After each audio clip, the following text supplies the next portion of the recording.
Hai guys, jadi hari ini kita mau cerita soal krisis di Medan waktu banjir akhir November 2025. Kita semua akan ngalami sendiri ya SPBU yang tutup, antrian yang panjang, info yang simpang siur, pokoknya chaos banget. Dan karena banyak rumor beredar, orang-orang kan jadi makin panik. Nah, di obrolan ini kita mau bahas sedikit tentang apa yang sebenarnya terjadi, plus lihat dari sisi pemasaran modern, kenapa situasinya bisa separah ini.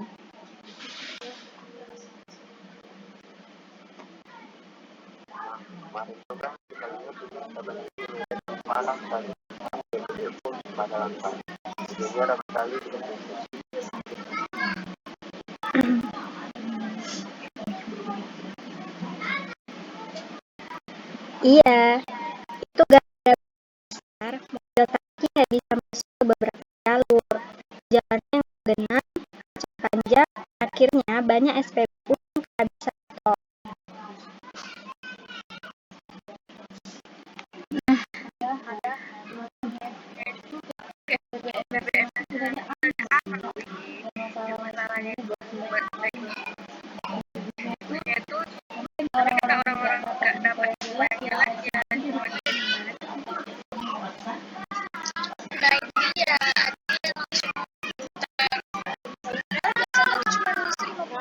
Terus ada juga yang percaya hoax kalau misalnya Pertamina itu bakal bangkrut, terus stoknya habis nasional lah.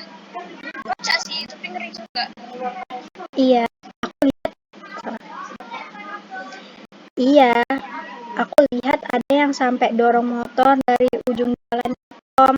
Kasihan sih, tapi memang semua orang akan kebawa kecemasan.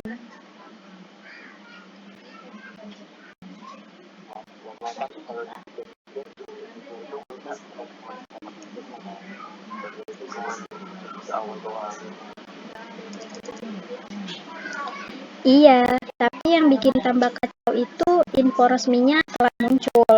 Orang nungguin kejelasan tapi nggak ada, jadi ya bikin asumsi sendiri.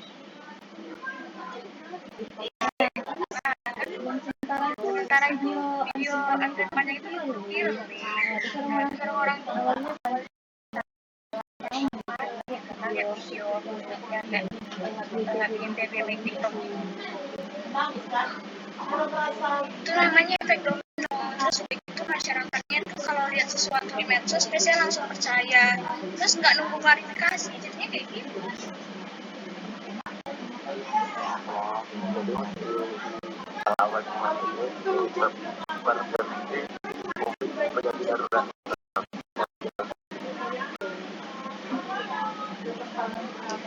Iya, krisisnya itu bukan cuma di operasional aja, tapi di komunikasi publik juga.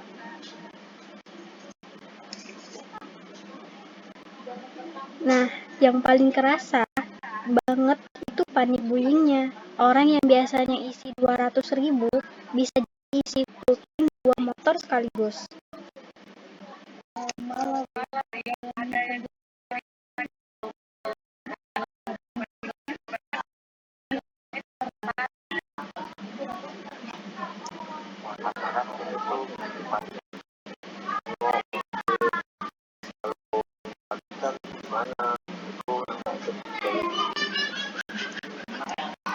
Terus kan aku tuh pernah baca misalnya tuh panik buying itu terjadi kalau misalnya nggak ada ketidakpastian. Jadi orang-orang itu pengen kayak mengamankan kebutuhannya masing-masing. Nah, yang paling parahnya itu ya, SPBU yang biasanya sepi jadi ramai banget. Satu SPBU tutup, SPBU sebelumnya langsung banjir antrian.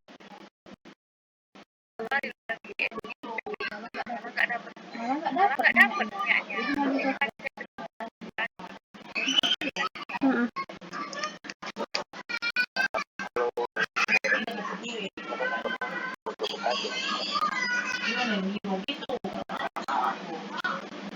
Lanjut, Mas. Menurutku sih kayak yang paling fatal itu komunikasinya sih telat dan kurang komunikasi informasi.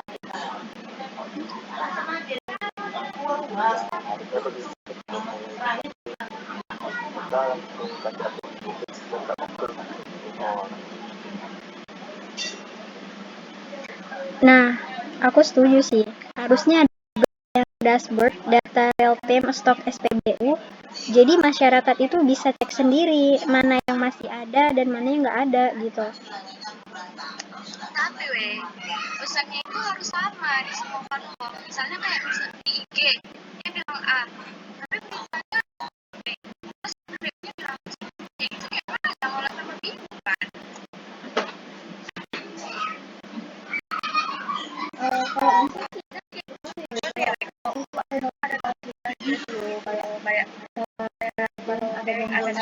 bisa mereka informasi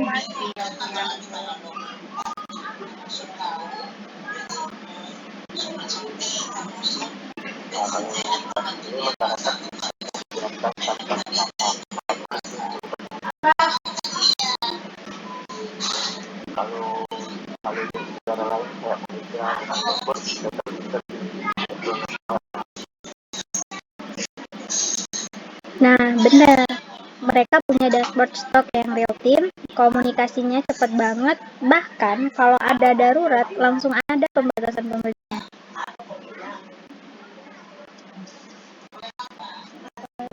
lagi itu ada pakai otomatis terdeteksi kalau itu sih emang kalau di kita kan masih banyak laporan awal makanya lambat masuk pusat terus lambat juga diinfokan ke publiknya.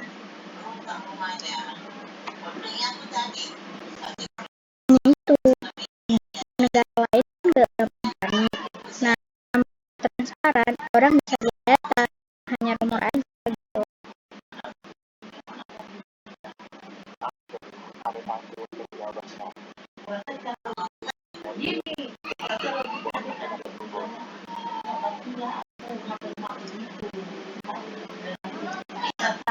Iya, kan orang bisa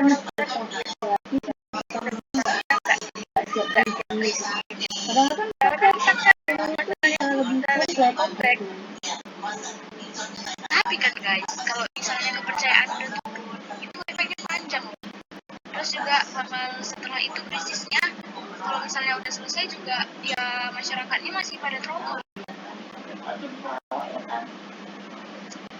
Iya, tapi aku lihat beberapa komentar di medsos banyak yang bilang kenapa tiap krisis selalu telat info. Ya artinya masyarakat udah sensitif gitu.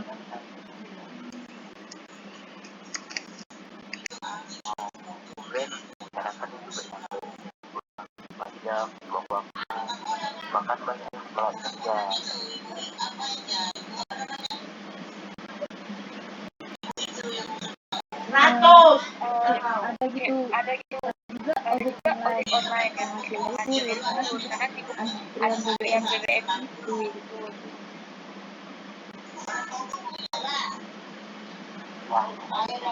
Masalah utama banjir sampai efeknya jadi besar karena komunitas lama yang kurang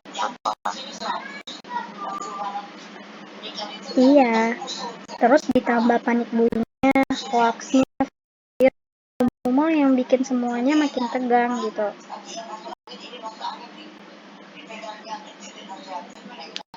Akhirnya apa? Kepercayaan juga turun, menjadi masyarakat. Kesiapan perusahaan juga udah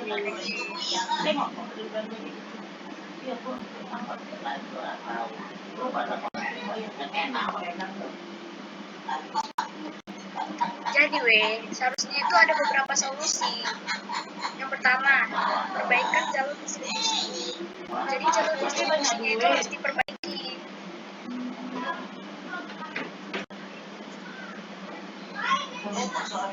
Terus yang kedua itu dari teknologi supply chain-nya. Dia harus real time. Yang ketiga, perkatnya cepat dan konsisten. Terus yang keempat, bisa dibuat edukasi publik soal bahaya panik buying.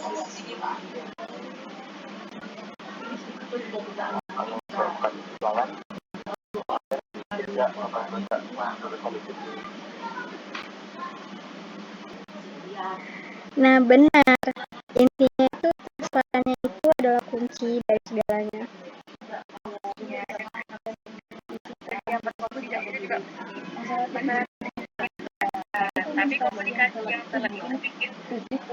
kan.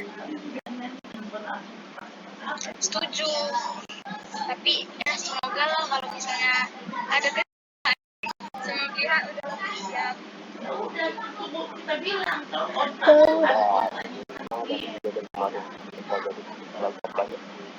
Ternyata krisis bukan masalah tapi soal bagaimana informasi disampaikan. Betul itu. Kalau komunikasinya kuat, masyarakat juga tenang. Kalau enggak ya gampang meledak kayak kemarin. Semoga kedepannya ada perbaikan baik dari distribusi maupun cara mereka menyampaikan itu infonya tuh jadi nggak ada kayak berita-berita hoax dan mati.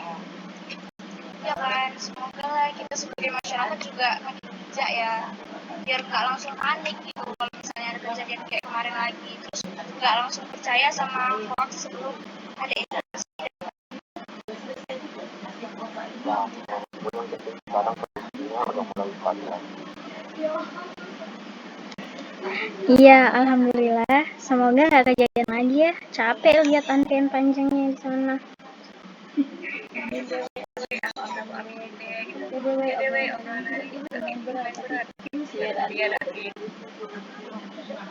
Iya kan, next time kita bahas yang lebih santai lagi. Tapi ini penting sih buat dipahami bareng-bareng. Setuju.